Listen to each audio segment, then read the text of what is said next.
the difference between synthetic vitamin D and natural vitamin D. Vitamin D is not a vitamin, it's a hormone.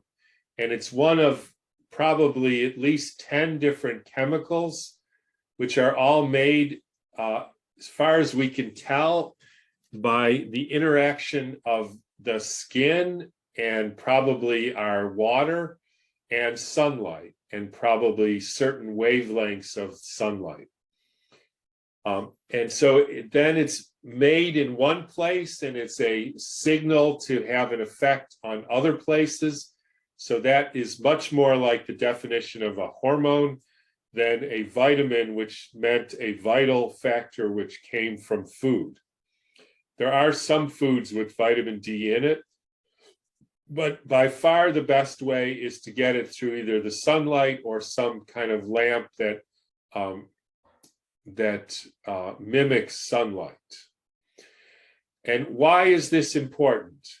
Because it's a hormone, so it's essentially like it's the same with any, adrenal hormones is not just adrenaline or cortisone. There are probably many different kinds of hormones, known and unknown. The chemicals are just the end of the process. The chemicals actually do nothing.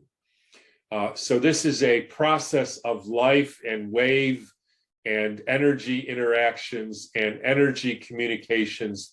And then only the resting part, the end of the process, is a chemical actually produced.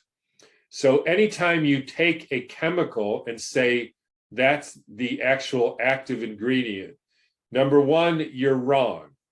It is not the active ingredient. The active ingredient is an energetic process that only results in the formation of the chemical.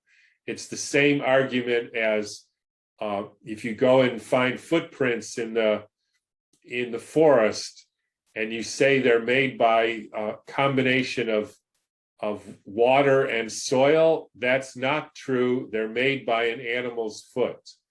The animal's foot is the equivalent of some energetic process that is probably and certainly mediated by water and electromagnetic fields. And the result of that are chemicals are produced.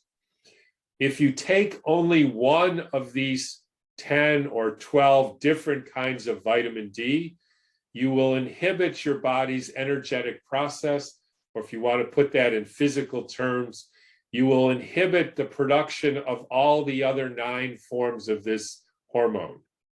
So you end up making yourself deficient in the vitamin D reality, or you might say complex, by taking too much of one.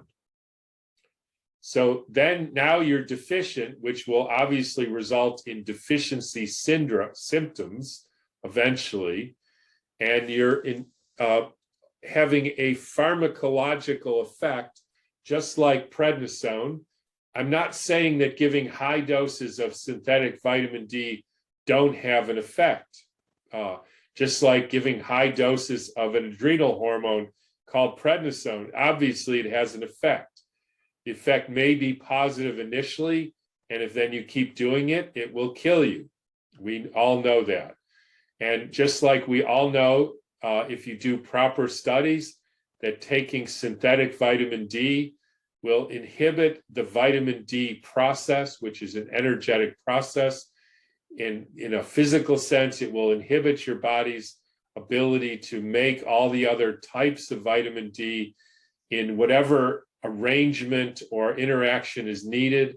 And so I would never use synthetic vitamin D except in a dire emergency. And I can't imagine even what a vitamin D dire emergency is, because I've never seen that.